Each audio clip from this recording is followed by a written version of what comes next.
хойд солонгосоос оргосон бүсгүй. Хамгийн хаалттай орны нэг болох хойд солонгост өнөөхөр бидний сонсгоос зүрх хашрам бодит амьдрал үргэлжилсээр.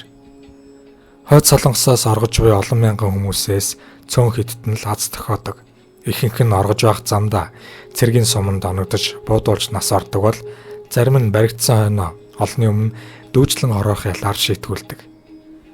Гэхдээ л аз болоход амжилттай оргож чадсан хүмүүсийн ярианаас ямар аимшигт ертөнц тэнд ноёрхож буй талаар мэдэж авдаг. Тэд ихэвчлэн хэл соёл нэгтэй тул өмнөд солонгосыг зорих нь элбэг.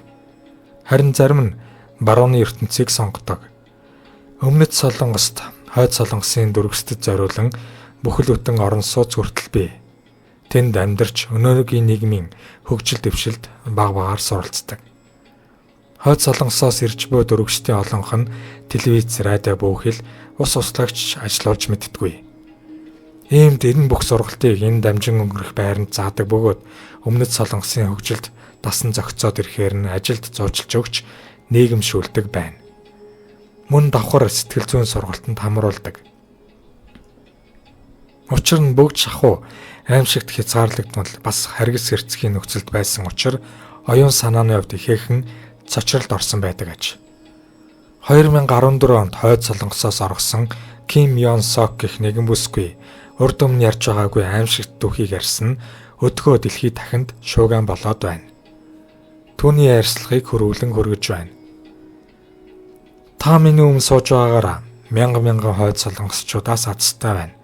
Харин та үнийг аз гэж бодож байна уу эсвэл хувь тавилна уу? Хэлэхэд хэцүү юм да. Яг одоо би өөрийгөө азтай байна гэж хэлж олохч ийм явдал миний амьдралд урд өмнө байгаагүй. Би заримдаа хүн гэдгээч мартах хэрэг гардаг байсан. Зүгээр л ажлын бол өвчтэй байна уу, өлсөж байна уу хэнд ч хамаагүй. Их удирдагчдын төлөө илүү сайн ажиллах ёстой гэсэн ганцхан дүрмэл үйлчлдэг байсан. Тэгэхээр энэ бол азч биш, бас хувь тавилан минь биш байсан. Зүгээр цаг хугацааны гажууд л байсан юм болов уу гэж би өөрийгөө хаяа тайтгаруулдаг. Тийм байх шүү. Цаг хугацаа хойд солонгост жаахан буруу яваад байна уу да? Зөв явж эхлэх найдвар байна уу? Бидэнд найдвар, маргааш, итгэл гэсэн үг амьдрал байхгүй. Яг одоо хий эсвэл өөх. Ийм л замыг бид сонгодог. Бид яг марш шиг ажилдаг байсан тул бидний оюун ухаанд хүртэл маргааштай итгэх итгэлийн талаар бодох, сэтгэх ямар ч бодол алга.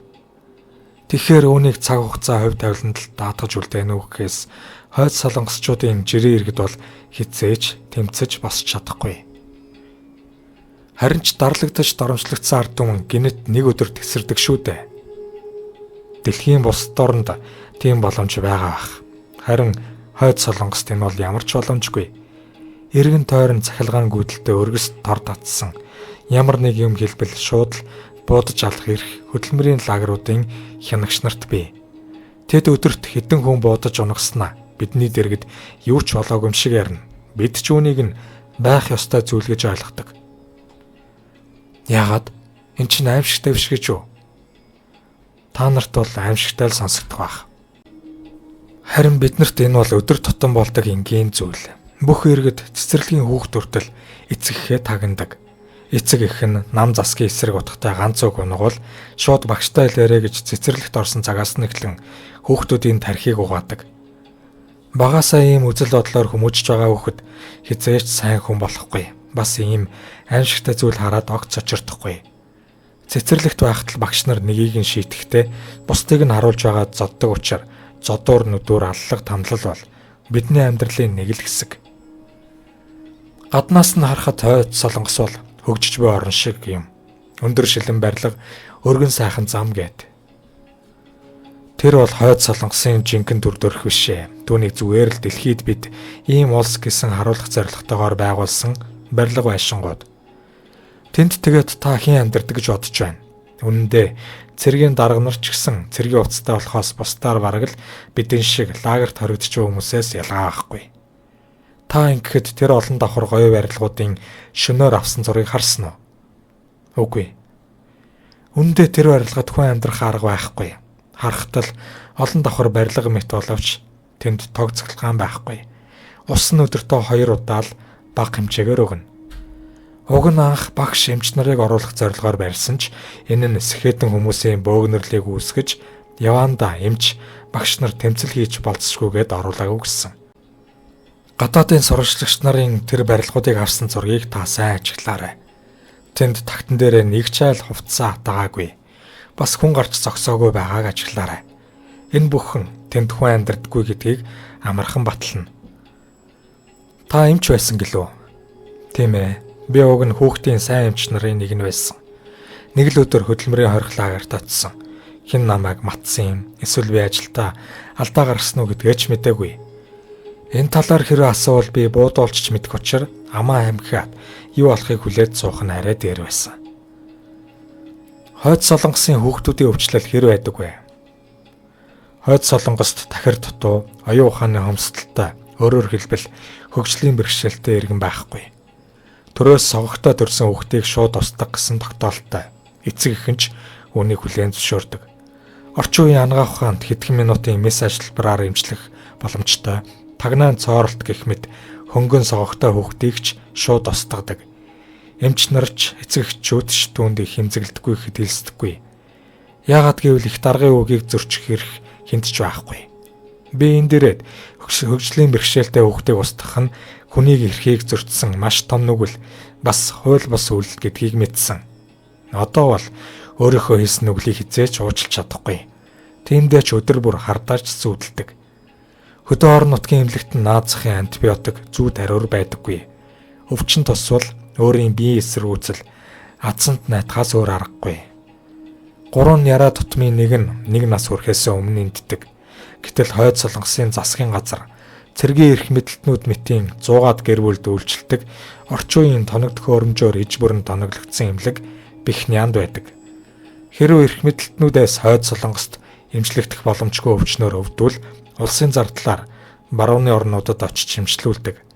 Тэр бүхэл улсын зардлаар гоо сайхны хагалгаа хийлгдэг. Гэтэл жирийн иргэдийн хүүхдүүд уушигны хатгаа ханиадаар хорвоог орхидог. Хойд Солонгост өлсгөлэн гуйламжлал байхгүй гэж дарга нар нь хэлдэг. Харин жирийн иргэд бол арай өөрөөр ярьдаг. Гадны тусламж хизээч жирийн иргэдэд очдоггүй. Тусламжийн үндэсний баглаа бодлыг бүгдийг нь сольдог. Иргэддээ гадны тусламж бол хор, бидний хордуулах гэж хортой хүнс илгээж байгаа. Тиймээс бити идгэж тархийг нь угаадаг. Нэгдсэн үндэсний байгууллага гэх мэт олон улсын байгууллагын төлөөлөгчд очвол тусламжаа иргэдэд тарааж өгөөд явангуут нь буцааж аваад төлөөлөгчдийн нүдийг хуураад явуулчихдаг.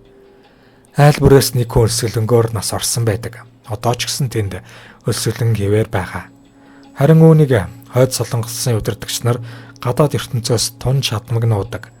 Өлсгөлөн ядуур хэрээр сэтэрсэн учраас орон гэргүй тэрмэл иргэд маш их. Зах гудамжаар хог төөж гуйлж гол зогоодог тэнүүлчд маш их.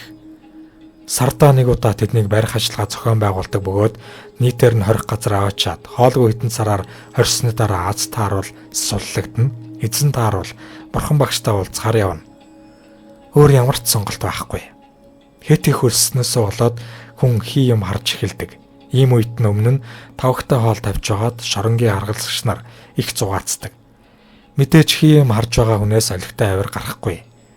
Жаал тоглож байгаад л нохоо шиг буудаж орхин доо. Эмэгтэйчүүд шоронд ямар ажил хийх вэ? Тэнд хүүсээр ялгуурлах ойлголт байхгүй. Эмэгтэйчүүд ямар ч эрх мэдэлгүй. Нөхрийнхөө өдөөс муухайч харах эрхгүй. Би анх өмнөдийн бүсгүүчүүд нөхөр найз залуустайгаа харьцаж байгааг хараад их гайхаж бас айж байсан. Тэсэхгүй нэг бүсгүйгээс та нарыг ингэж айшлахаар нөхөр чинь найз залуу чинь зоддгүй мүү? Гэрээсээ хөөхгүй юу гэж асууж байсан. Нутагтаа төрийн өндөр алба хашиж байсан хүмүүс тагнуулууч сүүлийн үед их оргож байна. Тэд ч гэсэн явхан зөв гэж ойлгож эхэлж байна. Улс төрийн өндөр албан тушаалтнуудын донд ч хилмигдэхсэд их бий. Ким Жон Илийн 2 дахь эхнэр болох жүжигшин хүүхний найз байсан 80 гарсан эмгэн хүртэл хилмигдсэн. Аав нь залуудаа Ким Ил Соны баруун гар жанжин байсан ч хилмигдүүлэлтээс авраагүй. Хилмигдсэн шалтгаан нь Ким Жон Илийн 2 дахь эхнэр нөхөртэй хүүхэдтэй эмэгтэй байсан бөгөөд бараг хүчээр нөхрөөс нь салгаад суучихсан. Энэ тухай сайн найзтай хэлжилтэй. Хоёр дахь эхнэр нь нөхөртэй эмэгтэй байсан учраас Ким Жон Илтэй сууж байгааг хинч мэдэх ёсгүй байж. Тиймээс хөөрхий бүсгүйг нөхөр 17 2 настай 3 хүүхэд 70 гарсан аав ээж ах дүүстэй намт улс төрийн хоригдлуудын хорих лагерт үг хэлгүй аваачаад хийчихсэн. Тэнд нөхөр эцэг их 2 хүүхдээ алдсан. Тэр шоронд хөдөлдөг болгоныг харах хулган зуран барьж идэж болох бүгдийг иддэг. Тэр эмэгтэй ярьснаар харах хамгийн тансаг зоог нь болдог. Дунд хөвтэйгээ хоёулахнаа 30 жилийн дараа сурлагдаж гараад өмнөдөд оргож ирсэн. Эцэст нь нэг зүйл сонирхуулахад хойд Солонгост нойлын цаас байдаггүй учраас сонингийн цаас ашигладаг. Гэхдээ сониндор гарсан 3 их удирдагчийн нэрийг тусад нь хайчилж аваад тоо ёсоор нь хорооны даргатаа тушаах ёстой.